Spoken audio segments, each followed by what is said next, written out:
Hadirin,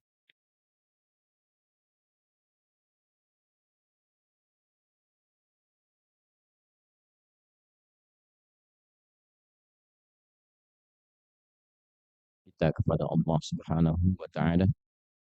Alhamdulillah, kita masih diberikan kesempatan, kekuatan, dan kemampuan untuk menunaikan ibadah Jumat di pekan kedua di bulan Dzulqa'dah tahun 1446 Hijrah ini. Semoga Jumat yang kita tunaikan di hari ini dijadikan oleh Allah Subhanahu wa Ta'ala sebagai Jumat terbaik dari sekian Jumat yang pernah kita tunaikan. Hadirin, di beberapa kesempatan kita terdapat dialog antara Nabi Muhammad SAW bersama para sahabat yang berkehidupan di era beliau SAW. Di antara sekian dialog itu, kita juga mendapati penjelasan-penjelasan Nabi terkait dengan tanda-tanda, ciri-ciri perubahan era, karakter zaman-zaman tertentu hingga tibanya kemudian akhir zaman, datangnya kiamat yang menghentikan seluruh aktivitas dan meratakan seluruh kehidupan di bumi untuk kita kemudian bertanggung jawab secara penuh dan mandiri menghadap kepada Allah Subhanahu wa Ta'ala. Di antara sekian penjelasan tentang pergantian era, keadaan zaman ditujukan kepada umat beliau sallallahu alaihi wasallam untuk memahami kondisi keadaan saat ia berkehidupan itu. Tentu era sahabat akan berbeda dengan era tabi'in. Era tabi'in akan berbeda dengan tabi'ut tabi'in. Demikian kita akan dapati setiap pergantian era yang berbeda-beda karakternya, tidak sama cirinya, punya kekhususan dari tanda-tandanya. Dulu saja kita hidup 10 tahun lalu berbeda dengan sekarang. Dulu yang hidup di era 90-an berbeda dengan 2000-an awal.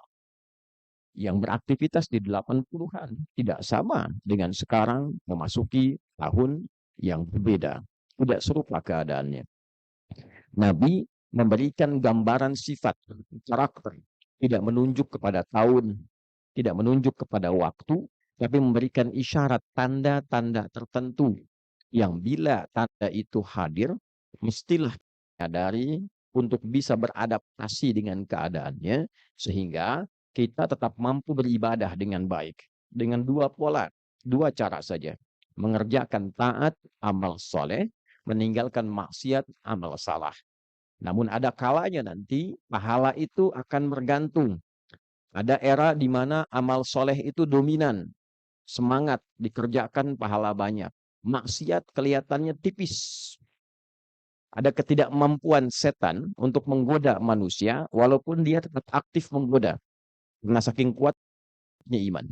Tapi di sisi lain, ada kalanya meninggalkan maksiat, pahalanya menjadi berlipat karena eranya penuh dengan kemaksiatan.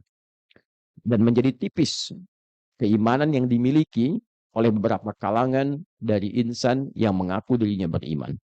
Di antara tanda itu, kita dapati misalnya dalam beberapa riwayat yang disampaikan oleh para ulama, seperti yang disampaikan di dalam keterangan dari ulama Ibnu Hibban, rahimahullahu ta'ala, dalam nomor hadis 6718 yang sanadnya tersambung kepada sahabat Abu Hurairah Abdurrahman bin Sakhr radhiyallahu taala anhu dari Nabi sallallahu alaihi wasallam. Demikianlah Nabi menyampaikan ada beberapa tanda terkait dengan zaman yang khusus kan sedang ataupun tengah kita hadapi. Nabi sallallahu alaihi wasallam bersabda, "Yushiku alla taquma as-sa'atu hatta yuqbadal ilmu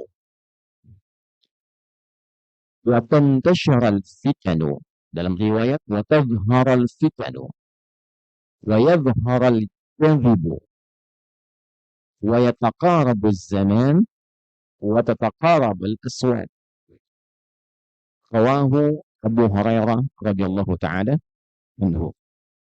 Ada hadis yang diriwayatkan dari Imam Ibnu Hibban yang tersambung sanad riwayat utamanya pada sahabat Abu Hurairah Abdurrahman bin Sakhr radhiyallahu taala anhu dari Nabi sallallahu alaihi wasallam. Beliau bersabda, "Yushiku alla taqumas sa'atu." Hampir-hampir kiamat itu belum akan terjadi setelah melewati nanti apa ciri-ciri zaman. Jadi ada zaman berganti-ganti, era berubah-ubah. Zaman Nabi saja sudah disebut oleh Al-Quran, itu sudah akhir zaman. Iqtarabatis sa'atu wa insyaqqal qamar. Nabi sudah bertugas disifati oleh Al-Quran, kiamat semakin dekat, bulan sudah terbelah. Sehingga disebutlah Nabi Muhammad Nabi akhir zaman. Kita umatnya umat akhir zaman. Tapi tidak bicara tentang waktu, kapan zamannya berakhir. Karena dalam pandangan Allah, boleh jadi hitungannya berbeda dengan pandangan kita. Yang menurut Allah mungkin 6 hari dalam perjalanan waktu yang kita alami di dunia ini, perbedaannya mungkin bisa 1000 tahun, mungkin bisa 500 tahun, mungkin bisa sekian tahun. Oleh karena itu, ada rumus mengatakan, kalau disebutkan satu tanda dari peristiwa, tidak harus kita mencari waktunya. Tapi rumusnya, lihat tanda itu dan tanyakan pada diri kita, di manakah kita hidup yang berkaitan dengan tanda-tanda itu.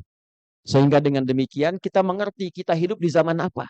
Kita hidup di era apa, bagaimana beramal soleh di era itu, dan bagaimana meninggalkan amal salah di saat itu.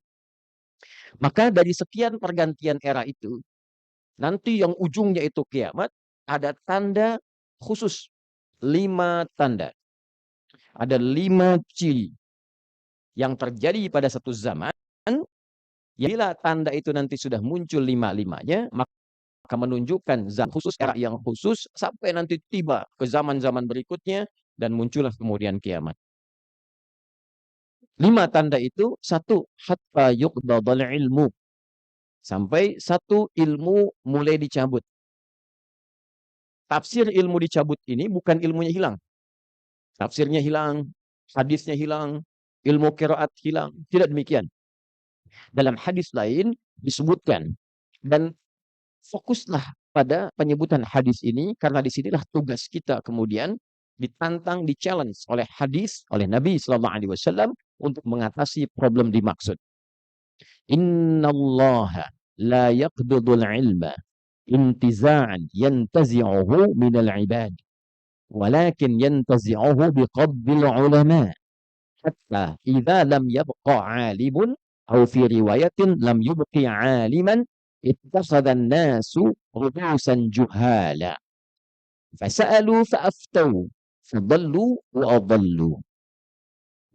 Allah itu, kata Nabi, tidak akan mencabut ilmu sekaligus ilmunya hilang.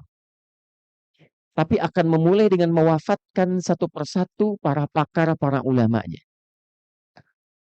Sampai ketika pakarnya satu demi satu meninggal dunia, tidak tersisa pakar lagi, maka muncullah orang bodoh. Orang yang tidak punya ilmu, orang yang tidak menguasai solusi untuk menyelesaikan masalah, tiba-tiba tampil.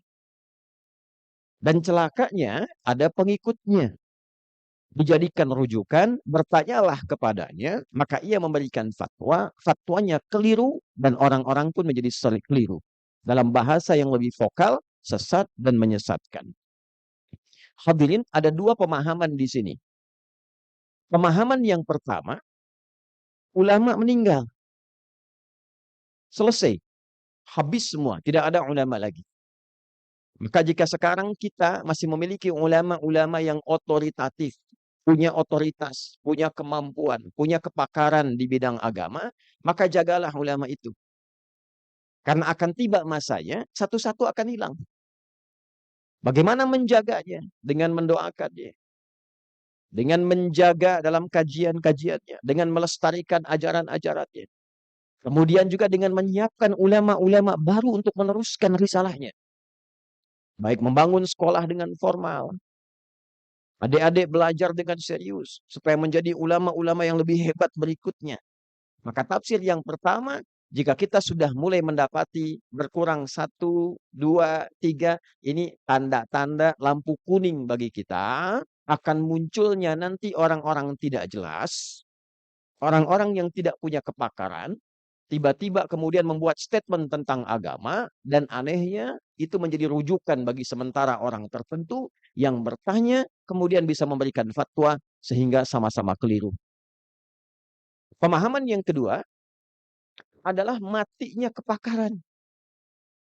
Yang pakar diam, yang pakar tidak punya fasilitas, yang paham tidak punya suara, yang keluar itu yang tidak punya kepakaran, yang teriak, yang sering bicara, justru yang tidak punya pengetahuan.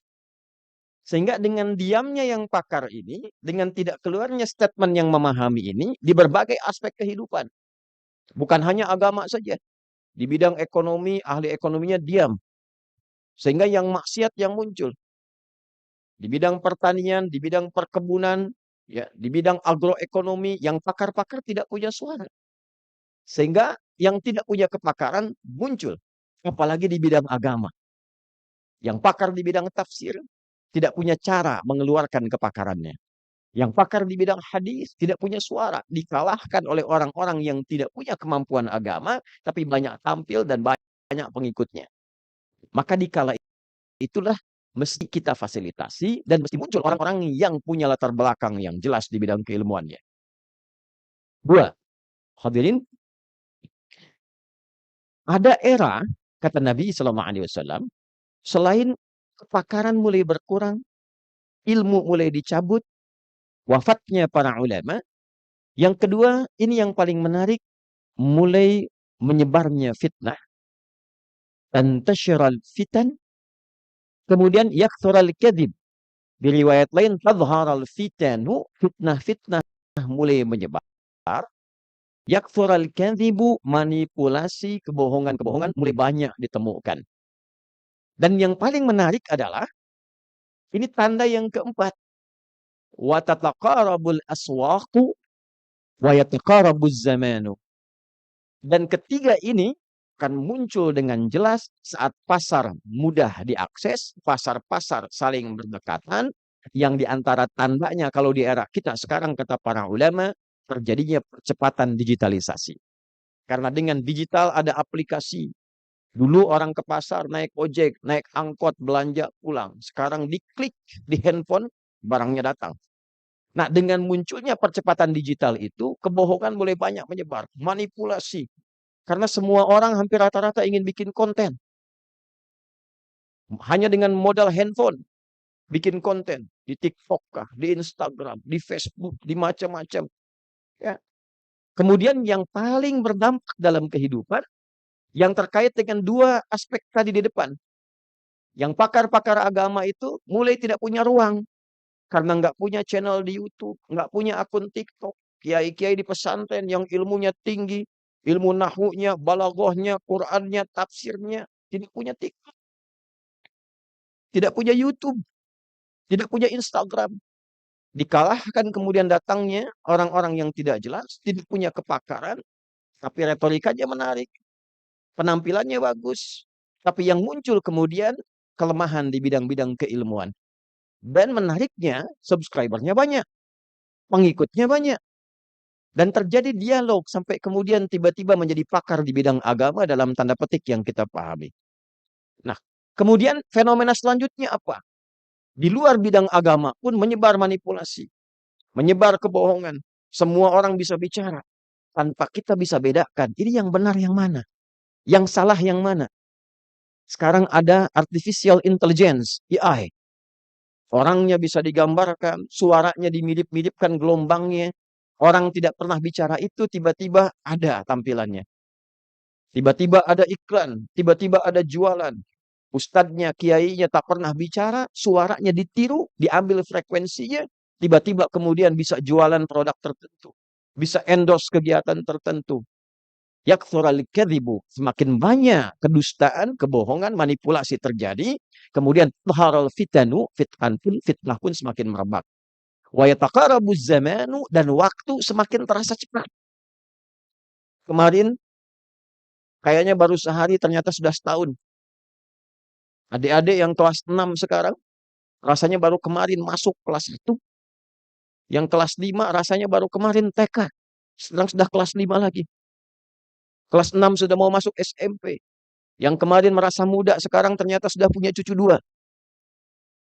Rasanya dalam hadis, setahun seperti sebulan, sebulan seperti sepekan, sepekan seperti 1 hari, sehari seperti cepat berlalu. Itu dalam hadis sahih yang bisa kita temukan. Jika itu terjadi pada era kita sekarang, maka yang penting kita sadari, satu, berarti kita punya nabi yang benar. Nabi kita benar. Benar orangnya, benar wujudnya, benar tempat tinggalnya, tahu situsnya, tahu tempat aktivitasnya, tahu di mana beliau wafat, tahu kuburannya, dan yang paling penting, beliau benar semua ajaran yang disampaikannya. Dan bila kita merasa kita hidup di zaman yang tadi disebutkan cirinya, maka ketahuilah, di zaman inilah kemampuan kita untuk meninggalkan maksiat harus lebih ekstra, lebih banyak dibandingkan sekedar meningkatkan taat. Sekarang maksiatnya bisa masuk handphone. Gambar-gambar, video-video.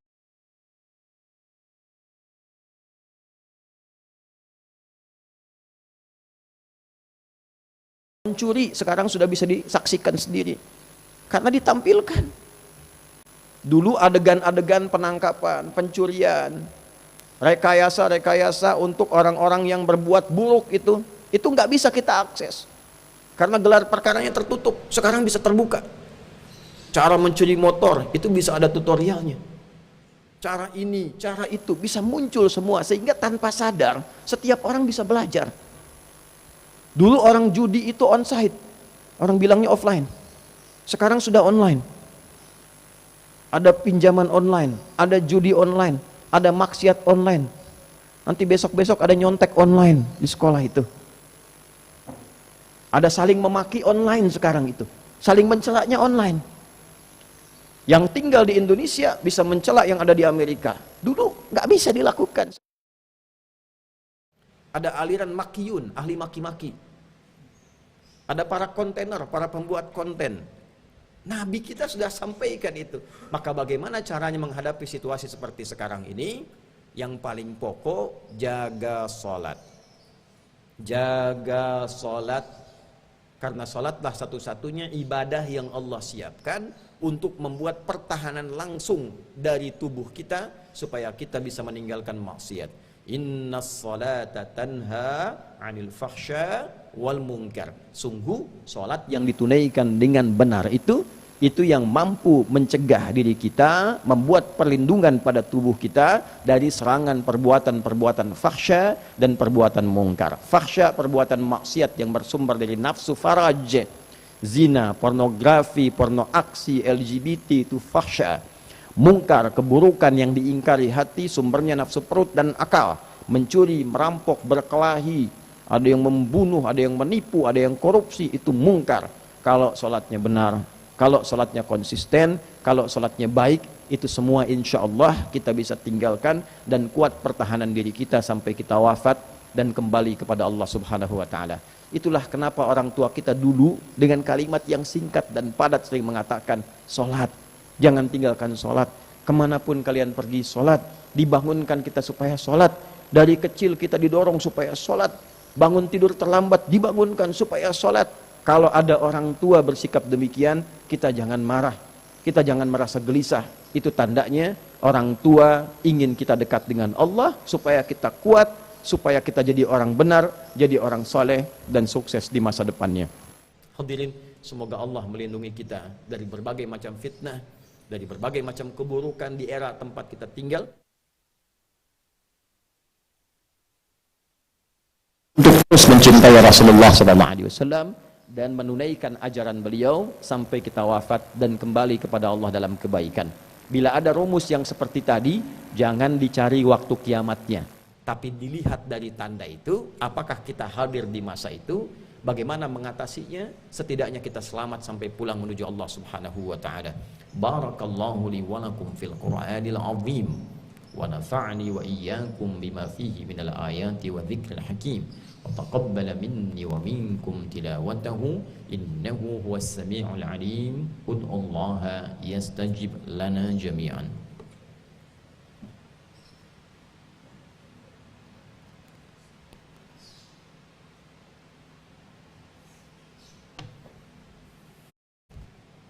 Alhamdulillah wassalatu wassalamu ala rasulillah nabiyyina wa sayyidina Muhammad ibn Abdullah wa ala alihi wa sahbihi wa man walah. Nashhadu an la ilaha illallah wahdahu la syarika lah wa nashhadu anna Muhammadan abduhu wa rasuluhu alladhi la nabiyya ba'dah. Ibadallah, usi nafsi wa iyyakum bitaqwallahi faqad fazal muttaqun fala tamutunna illa wa antum muslimun. Faqala ta'ala يا أيها الذين آمنوا اتقوا الله حق تقاته ولا تموتن إلا وأنتم مسلمون.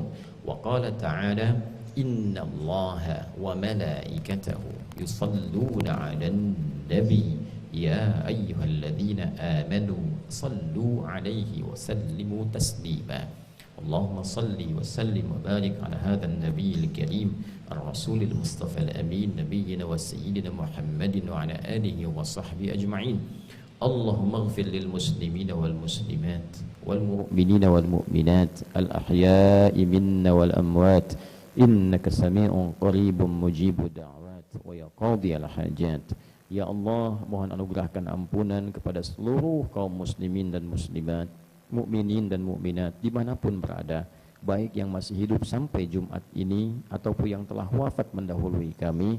Ya Allah, ampuni dosa-dosa kami. Hanya Engkau yang maha mendengar curahan hati kami, yang maha dekat dengan kami dan maha mengabulkan doa-doa kami.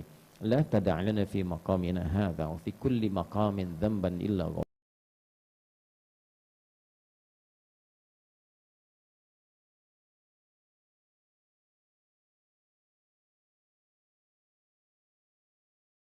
yang telah dikerjakan itu. Wala hamman illa farajtah. Jika ada yang gelisah, mohon tenangkan hati ya. Wala asiran illa yassartah. Jika ada yang mengalami kesulitan, mohon mudahkan kesulitannya. Wala muta'alliman illa faqaitah. Dan jika ada seorang pelajar, maka berikan kemampuan untuk memahami apa yang ia pelajari. Wala mu'alliman illa hadaitah. Jika ada seorang pengajar, maka berikan hidayah untuk bisa menyampaikan bahan ajarnya dengan baik dan mudah untuk dipahami dan diamalkan dalam kehidupan. Allahumma ihfaz biladana Indonesia waj'alha baldatan thayyibatan wa anta tardaha. Ya Allah, mohon jaga negeri kami Indonesia ini, jadikan negeri yang makmur, negeri yang baik, negeri yang Kau ridai, terjauh dari perbuatan-perbuatan menyimpang. Allahumma ihfaz umara'ana wahfaz sihhatahum waj'alhum 'udala liyukhaffifu hisabahum yaumal qiyamah. Ya Allah, sehatkan para pemimpin kami dari level atas sampai yang bawah. Berikan kemampuan untuk bersikap adil dalam kebijakan mereka yang meringankan hisab mereka di hari kiamat kelak. Wahfaz ulama'ana waj'alhum mukhlashina lakad-din liwahdul ummah wajannibna minat tafruqah. Ya Allah, jaga dan sehatkan para ulama kami, ikhlaskan mereka dalam berdakwah, jauhkan dari perpecahan dan berikan kemampuan untuk mencerahkan dan menyatukan umat.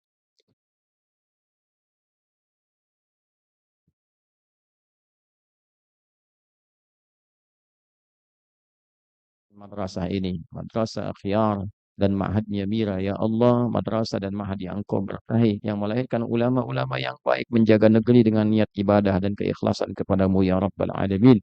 Rabbana atina fid dunya hasanah وفي الآخرة حسنة وقنا عذاب النار وصلى الله على سيدنا محمد وعلى آله وصحبه وذرياته وأمته إلى يوم الدين وآخر دعوانا أن الحمد لله رب العالمين. عباد الله، إن الله يأمر بالعدل والإحسان وإيتاء ذي القربى وينهى عن الفحشاء والمنكر والبغي يعظكم لعلكم تذكرون ولذكر الله أكبر والله يعلم ما تصنعون. أقيموا الصلاة يرحمكم الله.